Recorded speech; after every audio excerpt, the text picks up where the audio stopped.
An exciting week from studios of PMDG, Phoenix, JustFlight, Lionheart Creations, DC Designs and a lot more. We have more to reveal today. Let's find out, shall we?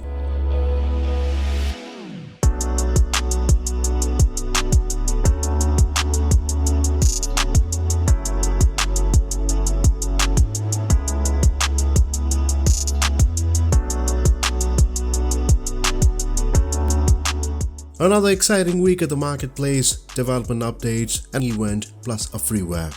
Ladies and gentlemen, another week brings more and more to the sim. If this is your first visit, we cover the latest on what's hot, bringing you the pulse at the sim. So hit that subscribe button for future releases. The marketplace appears to be consistent in terms of airliners this week. Now, the long-awaited Phoenix A320 is doing very well in progress. Would this be a game changer with the things the team have given us so far? With the next stage, things can get more interesting. Now the current phase is to include a mix of everything. Resources with different experiences can always add to represent how a market can really be. Rather gives a holistic idea on how things can be. Plenty of updates have gone in, and with the support of a dedicated team of alpha testers, they've done their job of testing every aspect of this one. Now with the plans of having features from pneumatic systems, CDPLC functionality plus the MCDU and FMGS, with the latest single cockpit screenshot here from Discord, it appears that EFP has been well integrated. A user-friendly EFP that's been made exclusively for the aircraft, and according to the team, the next set of changes are going to be more enticing. More to follow, and make sure you get notified by subscribing. Bringing you the latest on the most awaited jet here, the Concorde. Now extra features are in play here, and the first sneak peek we all received, the glory days continue with more complexity demanding greater attention to detail. From instruments, system coding, they have been focused on every detail. With the given screenshots we received, it appears that the current focus has been geared at interactions between jetways, fuel trucks, baggage loading and ground power units. Now the options of manually controlling weights, loads and fuel levels should be included. Animations would be another feature that's inclusive of ground power hatches, refueling ports, opening when these ground support vehicles would be requested from the ATC. Now there have been developments on the systems and features such as max climb, max cruise and full eyeless approaches and landings. In addition to that, there have been some fine-tuning of the flight model that reflect real-world performance of the actual model. Although there have been several adjustments made on different areas, the good news is that the majority of work has been complete. Entirely rebuilt for Microsoft Flight Simulator, a high rendition model of this iconic aircraft. The release date is yet to be discovered. More to come. If you're wondering on the BAE 146, the gang of JustFlight are in full swing with the latest development. Major testing is ongoing on a beta stage. Now the current state appears to be well progressed towards aircraft systems being fully operational. Now it's given that there's some fine-tuning done with improvements with a good level of feedback after testing on various areas. Now complexity on another level of functional caliber can be expected, not just in systems, flight behaviors and other aspects of the aircraft as well. Detailing has been impressive outside the model, custom chocks and GPU, which have been recent additions to keep it real in terms of ground operations, plus the heat blow which have been one of the many included effects. Now with the given screenshot of the open door and the extension of the air stairs helping passengers climb aboard, they can extend under their own weight, needing hydraulic pressure from the yellow system to retract. Towards the team of PMDG, what's the deal this week? Currently in the final stage of development, plus after a few teasers giving us some high hopes here, the question is, would this be one of the biggest releases for the sim? No doubt, the 737 is a workhorse. This week's progress has been towards last-minute bugs, which have been reported by the team. Nothing major though, but looking at the details on instruments here folks, when closely observed, the fingerprints can be seen here as well as dust.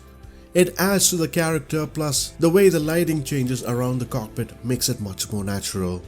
There's so much more to come on this one, make sure you stay tuned by subscribing to us. The smaller jets have some space today as well from the team of Lionheart Creations. Now the Learjet appears to be progressing well with some development. Not much detail was given on how the systems have been, nor the progress and the release dates, yet with the exterior looks, cabin and the cockpit, we can hopefully get some details in the days to come. The unique features what the team are betting on are to have fuel lines appear, GPUs to connect automatically when on ground, and extensive use of frost on the aircraft. By the way, have you joined our Discord server yet? Make sure you do. We plan on bringing plenty of updates, reaching your devices straight away without a single delay. Now, birds have been a good start to the sim, a recent addition where the pack initially came out in November, covering the region of the US. Now, this add-on has now covered British Isles as well as Canada. Different types of birds would be included. While most can be found in the air, we can find birds on the ground level as well, including international airports. Imagine observing a flock of pigeons when you're taxiing at New York, for example. The birds have animations which can fly up to 11,000 feet, which have a natural flying track. A different way to look at the sim. I can't imagine what's next. Now, ground level speaking, on a video last week, we gave a sneak peek on the Toronto International Airport, and we thought, why not take a good look at every other area that's been well done here. It certainly needs the attention with the amount of work that's been gone here.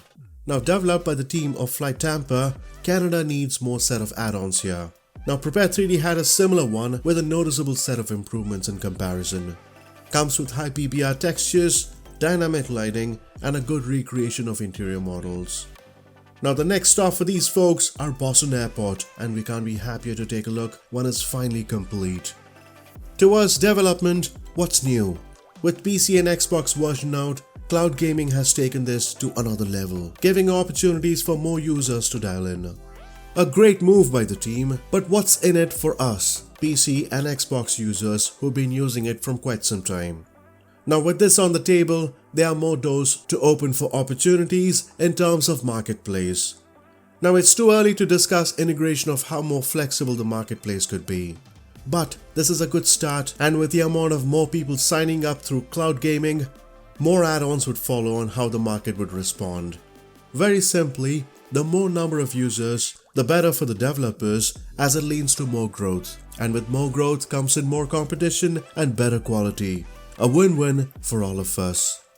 Before we move to the freewares, this week's event is gonna be fun. I've had the pleasure to be invited to be part of Chris's Pie in the Sky Store's event this week. Thanks mate, and a great channel by the way. You should check it out. So mark your calendars as the event is on Saturday the 12th. The plan is to suit up on your jet outfits, crank up your engines and head towards PERU. The plan is to depart from the capital, Lima, and a flying route inland arriving at Cusco, nestled in the Peruvian Andes. This is a group flight guys, and it's gonna be so much fun, so make sure you sign up for this. The flight details can be found if you check the link to the stream that can be found in the description below. Now there's one suggestion to install the Machu Picchu to enhance the scenery a tad more. So get that as well. I've included this in the description below. Moving to freewares, the Oslo airport. Now this has been reviewed last month by the way, and it's been a great airport. I would say get the latest edition, which was released almost 5 days ago. There have been plenty of changes that have gone in with detailed interiors of the entire terminal, security check areas, check-in machines, self-service desks, custom border, passport control, domestic transfer areas, and quite a lot more. Now there have been cosmetic fixes. In addition to that, optimizing night lighting, plus there have been changes to elevation levels and more. There have been extensive amount of ground markings with runway markings as well. So big thanks to the developer, Hergy1234 again for this nice Norwegian airport, a beautiful part of Europe. The link for this freeware and the community events can be found right here in the description below. Do subscribe for more and don't forget to join our Discord server. We're gonna have a lot more fun. Until next time, do take care and happy flying folks.